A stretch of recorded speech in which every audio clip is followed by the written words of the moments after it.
Basic fill up সিরিজের আরেকটা এপিসোডে সবাইকে স্বাগতম। আজকে আমরা শিখব উপাংশ নিয়ে।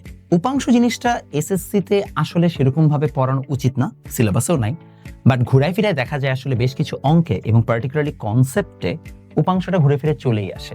তাই আমি আজকের ভিডিওতে আপনাদেরকে উপাংশ নিয়ে বেশ বিস্তারিতভাবে জানানোর চেষ্টা করব। উপাংশ কি, কোথা থেকে আসছে, এটসেট্রা এটসেট্রা। উপাংশ হচ্ছে উপ অংশ, অর্থাৎ ছোট অংশ বা ক্ষুদ্রাংশ। খুব সিম্পল ভাষায় কোনো ভেক্টরকে, যদি আমরা কোনো ভেক্টরকে, এই পেনটা খুব একটা ভালো না, একটা ভালো পেন ছিল, পেনটা পাইলে ভালো হতো। যাই হোক, কোনো ভেক্টরকে একাধিক অংশে ভাগ করা হলেই তাকে আমরা উপাংশ বলছি। কোনো ভেক্টরকে একাধিক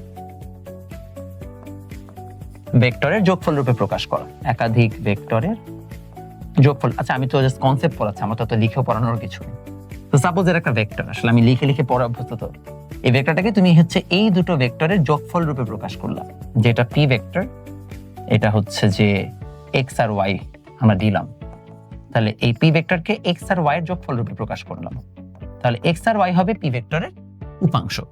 তো এরকম ভাবে আমরা একটা ভেক্টরকে চাইলে অসংখ্য ভেক্টর রূপে, মানে ভেক্টরের যোগফল রূপে প্রকাশ করতে পারি, অসংখ্য। তারা প্রত্যেকেই হবে কি ওই ভেক্টরের উপাংশ।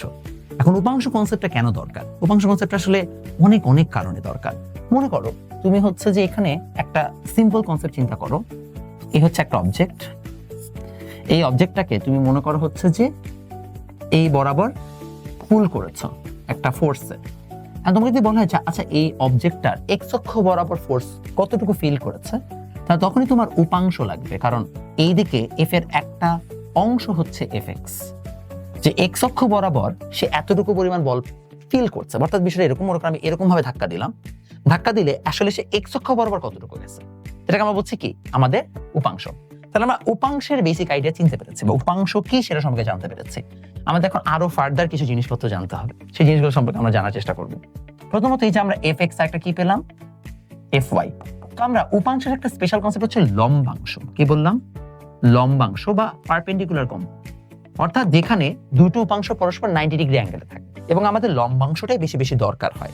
যেমন মনে করো এই হচ্ছে যে আমাদের একটা ভেক্টর, এই ভেক্টরটাকে আমি যদি এখন চিন্তা করি যে আমি এক্স অক্ষ বরাবর তার একটা অংশ নিব, তাহলে আমি ধরলাম এটা থিটা অ্যাঙ্গেল, তাহলে চিন্তা করো এখানে একটা লম্ব টানলাম, তাহলে আমাদের এইখানে যদি আমরা ধরি এটা এফ এক্স, তাহলে দেখো আমাদের কস থিটা যেগুলো কি আসে, ভূমি বাই অতিভুজ। অর্থাৎ সেখান থেকে পাচ্ছি আমরা যে এফ এক্স ইকুয়াল টু হচ্ছে এফ কস থিটা। সিমিলারলি তুমি পেয়ে যাবা যে এটা যদি এফ ওয়াই হয়, তাহলে এফ ওয়াই হবে হচ্ছে এফ সাইন থিটা। অর্থাৎ এভাবে আমি এফ কে দুটো উপাংশে ভাগ করতে পারলাম, যারা পরস্পর 90 ডিগ্রি অ্যাঙ্গেলে আছে এক্স আর ওয়াই অক্ষ বরাবর। তাহলে একটা হচ্ছে কি এফ কস থিটা আর একটা এফ সাইন থিটা। এখন সব সময় এটা এত সুন্দর মতো এক্স আর ওয়াই অক্ষ বরাবরই থাকবে না, লম্বাংশ এক্স অক্ষ ওয়াই বরাবর না থেকে অন্য অংশ, মানে অন্য ডাইরেকশনও থাকতে পারে, মানে অ্যাজ লং অ্যাজ তারা 90 ডিগ্রি অ্যাঙ্গেল আছে। সাপোজ যদি এরকম হয়, এটা কিন্তু এখন 90 ডিগ্রি অ্যাঙ্গেলে আছে এই দুইটা লম্বাংশ, বাট তার এক্স অক্ষ মানে ওয়াই অক্ষ বরাবর নাই। তো অনেক সময় এরকম বুঝতে সহজ, মানে কঠিন হয়ে যায়। তখন আমরা সহজে মাথায় রাখতে পারবো যে যদি এইটা থিটা অ্যাঙ্গেল হয়, যার সাথে থিটা সে হবে কস। কি বললাম? যার সাথে থিটা সে হবে কস। তাহলে ভাইয়া যদি আমাকে বলা হয় সহজে যে লম্বাংশ বের করো, যদি আমাকে লম্বাংশ বের করতে পারে যার সাথে থিটা সে হবে কস, অপোজিটটা হবে কি সাইন।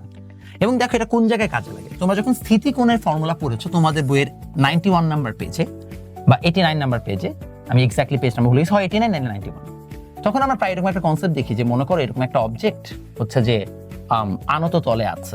তাহলে এই অবজেক্টটার ক্ষেত্রে আমি যদি ধরি এটা হচ্ছে থিটা অ্যাঙ্গেল, তাহলে এইটা হচ্ছে এই বরাবর এমজি ফোর্স। আমরা জানি এমজি বা আমাদের এটা দুই উপাংশে ভাগ হয়ে যাবে। এটা যদি 90 ডিগ্রি মাইনাস থিটা হয়, তাহলে এই বরাবর যদি একটা লম্ব টানি এই তলের উপরে, তাহলে এটা 90 ডিগ্রি মাইনাস থিটা হলে এটা কত হবে? Theta. Theta 90 degree minus theta, টোটালটা আবার 90 ডিগ্রি, তাই এটা হচ্ছে থিটা। তাহলে আমি এমজি কে দুটো উপাংশে ভাগ করলাম। তো দেখো এখানে একটা উপাংশ, এখানে একটা উপাংশ, এই এমজি কে দুটো অংশে ভাগ করেছে। এই উপাংশটা হবে এমজি কস থিটা, কারণ তার সাথে অ্যাঙ্গেল আছে, আর এখানে যেহেতু অ্যাঙ্গেলটা নাই তাই এটা হবে এমজি সাইন থিটা। এই যে আমরা এমজি কে দুটো অংশে ভাগ করে ফেললাম, এটার মাধ্যমে মূলত আনত তলের অঙ্ক সলভ করতে হয়। তোমাদের বইয়ে যে ফর্মুলা দেওয়া আছে যে mu S equal to tan inverse theta, এই ফর্মুলাটাও মূলত এই উপাংশ থেকেই হচ্ছে ডিরাইভ করে আনা হয়েছে। তোমাদের বই তো আধা বিঘা লেখা, তাই হচ্ছে ফর্মুলা দিয়ে রাখছে, ফর্মুলা ডিরাইভেশন আর দেয় নাই, যে থাক ওইটা না হয় না জানলেও চলবে। তো এই হচ্ছে অ্যাকচুয়াল ব্যাখ্যা। আশা করি তোমরা বুঝতে পেরেছো এবং তোমরা এটা বুঝে থাকলে তোমাদের জন্য অনেক উপকার হবে। দেখা হবে তোমাদের সাথে নেক্সট ভিডিওতে। উপাংশের আইডিয়াটা ক্লিয়ার থাকলে তোমরা পরের অংশগুলো ভালোভাবে জানতে পারো। তোমরা অনেকে জিজ্ঞেস করো না যে ভাই আপনারা এসএসসিতে এত কি পড়ান? ভাই যখন আমরা সবকিছু ভেঙে পড়াইতে যাই তখন আসলে সময় লেগে যায়। আর যদি ধুমধাম পড়াইতে হয় তাহলে আবার কোনো সমস্যাই নেই, ফর্মুলা এটা ধুমধাম মুখস্থ করাই দিব, পরীক্ষা অঙ্ক করাই দিব, করে চলে আসবা, কিন্তু জানবা না কিছুই। সো পড়ানোর অনেক সিস্টেম আছে, শিখতে চাইলে বুঝতে চাইলে তোমাকে সময় নিয়ে পড়তে হবে। আশা করি তোমাদের বেসিক ফিল আপের সিরিজগুলো কাজে লাগছে। যদি কাজে লেগে থাকে অবশ্যই আমাকে কমেন্টে জানাও, তাহলে এই ভিডিওগুলো আমরা আরো বেশি বেশি পোস্ট করবো।